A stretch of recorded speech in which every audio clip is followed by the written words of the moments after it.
Exercice 6. La fonction g de l'exercice 3 possède-t-elle un extrémum sur son ensemble de définitions? Alors, c'était quoi la fonction g de l'exercice 3? Oula.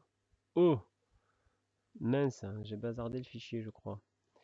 Bon, alors, oui, enfin, c'est pas très compliqué. Vous vous souvenez, la fonction g de l'exercice 3, c'était la fonction affine par morceau. Hein, elle valait ça, là, un truc comme ça, comme ça. Là. Ah, vous retrouvez la vidéo. Bon, bah c'est évident, hein, le maximum. Alors, pardon, on demande un extrémum. Ah, je vous ai pas dit c'est ce que c'était un extrémum. Mais si, je vous l'ai déjà dit avant. Un extrémum, c'est un maximum ou un minimum. Hmm, un peu comme monotone, ça veut dire croissant ou décroissant. Alors, sur son ensemble de définitions, l'ensemble de définitions de cette fonction, c'était R. Hein.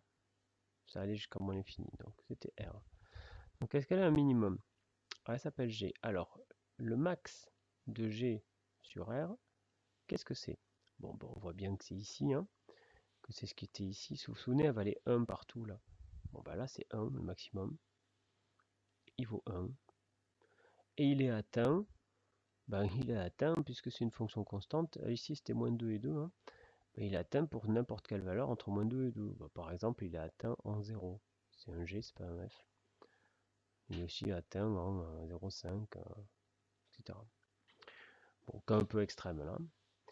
Minimum. Est-ce qu'elle a un minimum de G sur R? Alors, bah, clairement, c'est pas 1, puisque je peux aller plus bas. Sur R, vous voyez que là, c'est des fonctions affines. Plus si je vais à gauche, je descends.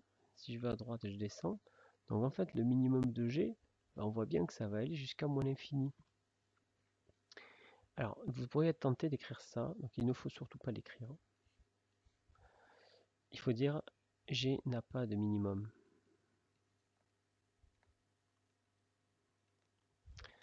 Alors, pourquoi on n'a pas le droit d'écrire ça? Pourquoi c'est faux d'écrire ça? Revenons à la définition du minimum, ou du maximum d'ailleurs, c'est pareil. Hein. Vous ne pourriez pas écrire maximum égale plus l'infini.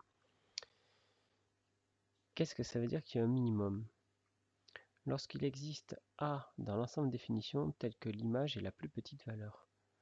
Donc ça veut dire que si pour que moins l'infini ou pour que plus l'infini soit un maximum, il faudrait que f de A soit égal à plus l'infini. Mais f de A ne peut pas être égal à plus l'infini ça peut pas être une image. D'accord? Ça là, f de x égale plus l'infini, cette équation est impossible.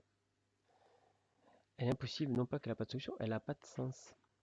Parce que ça c'est un nombre, et plus l'infini c'est un concept. C'est pas la même chose à gauche et à droite. On n'a pas le droit d'écrire ce genre de choses. Donc elle n'a pas de minimum. Question 2. Alors celle-ci possède-t-elle un extrémum sur R?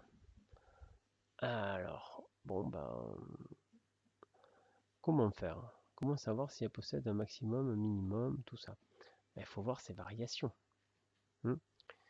Parce que, bon, déjà, ça c'est une fonction polynôme du second degré. Alors, premier chapitre de spécialité l'année prochaine, ça parlera de ça. Mais pour l'instant, vous ne savez pas grand-chose. Vous savez juste qu'on a fait quelques exemples. Ce sont des fonctions qui se comportent comme le second degré, c'est-à-dire comme x carré sont des paraboles. Alors, bah, souvent pas fou, on va déjà la tracer à la calculatrice pour savoir de quoi il retourne. Allez, on y va, on écrit ça à la calculette, 2x carré. Donc je me suis mis dans grave, dans f de x. 2x carré moins 8x, c'est ce moins là, plus 5. Graphe. Ah, ouais, je suis sur un graphe pas top. Alors, hein, vous savez, zoom standard là, boum. Voilà, vous êtes tranquille, vous êtes entre moins 10 et 10. Bon, bah, sans surprise, on a une parabole.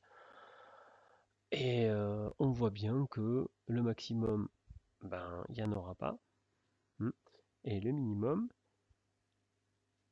ben, il y en aura un, qui vaudra moins 1, moins 2, moins 3 à peu près. Alors, graphiquement,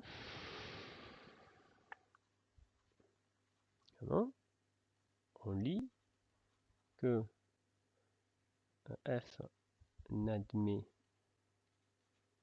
pas de maximum sur R et que le minimum de f sur R, bah, c'est moins 3. Hein. On peut même savoir avec un trace, là, on va se déplacer. Alors ce moins 3, il est atteint en 2, on dirait.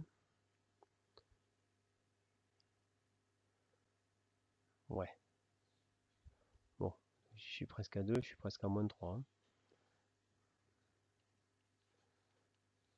Bon, c'est à peu près ça. De toute façon, c'est le problème du graphique, c'est qu'on ne peut pas être précis.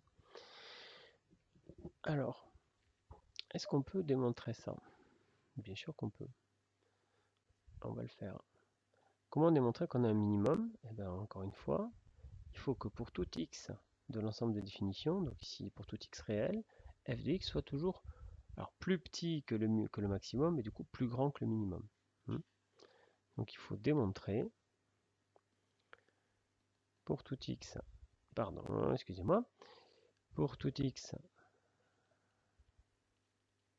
réel, f de x doit être plus grand ou égal à moins 3. Avec égalité pour f de 2. Bon, bah allons-y, est-ce que c'est vrai ça? Reprenons 2x carré moins 8x plus 5. Alors, 2x carré moins 8x plus 5. Est-ce que c'est plus grand que moins 3? C'est ça que je dois démontrer. Alors, réfléchissons. Ça nous fait 2x carré moins 8x.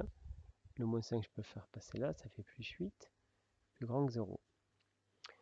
Et là, vous vous trouvez face à une inéquation.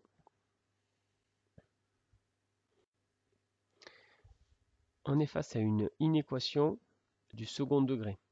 D'accord? Ici, on a ce qu'on appelle un polynôme du second degré. Il y a des x carrés, des x. Et c'est une inéquation parce que c'est supérieur ou égal. Alors ça, on ne sait pas résoudre en seconde. Vous saurez résoudre l'année prochaine. Premier chapitre de spécialité. C'est pas très difficile, mais bon, ben, voilà. Vous n'avez pas du tout les capacités techniques de le faire cette année. Donc là, on est un peu coincé. Donc on peut juste se contenter de faire ça graphiquement. Et dès septembre prochain, vous aurez les outils, ceux qui feront spécialité, pour résoudre ce genre de choses. Bien, et du coup, on s'arrête ici pour cet exercice.